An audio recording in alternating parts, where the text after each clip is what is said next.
बहुत समय पहले की बात है। एक तालाब था। उस तालाब में एक पक्षी रहता था। उसका नाम मारूस था। पक्षी बहुत ही अजीब सा था। उस पक्षी के दो मुंह थे, किंतु उसका धड़ एक ही था। वे अपने दोनों सिर से देख और खाना खा सकता था। सभी को इस पक्षी को देखकर बड़ा आश्चर्य होता था। एक दिन वे खाने की तलाश में घूम रहा था कि उसे एक फल मिला। मारूस ने पहले कभी वे फल नहीं खाया था। उसे बहुत जोरों से भूख लगी थी। पक्षी के एक मुख ने फल को चख कर देखा। फल से उसे बहुत स्वादिष्ट लगा। फल खाने वाले मुख ने दूसरे मुख को बतलाया, फल तो अमृत से समान बहुत ही स्वादिष्ट है। मैंने आज तक अपनी ज़िंदगी में ऐसा फल नहीं खाया। फल की प्रशंसा सुनकर मारूच के दूसरे मुख से रहा नहीं गया और वह बोला, अगर फल इतना स्वादिष्ट है तो थोड़ा सा मुझे भी चखाओ। इस फल की प्रशंसा सुनकर अब मुझसे ही रहा नहीं जा रहा है। मैं भी इस फल को चखना चाहता हूँ।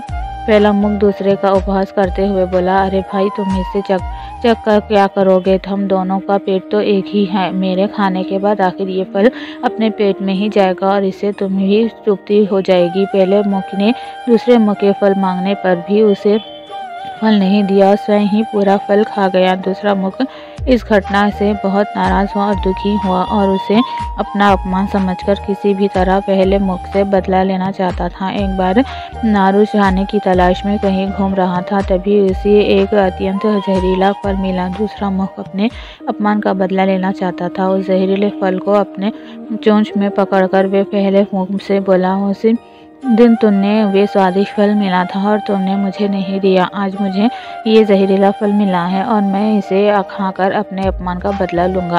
पहला मुख इस बात से डर गया और बोला, पागल मत बनो, ऐसा मत करो। अगर इस फल को खाओगे मेरे साथ साथ तुम भी नहीं बचोगे।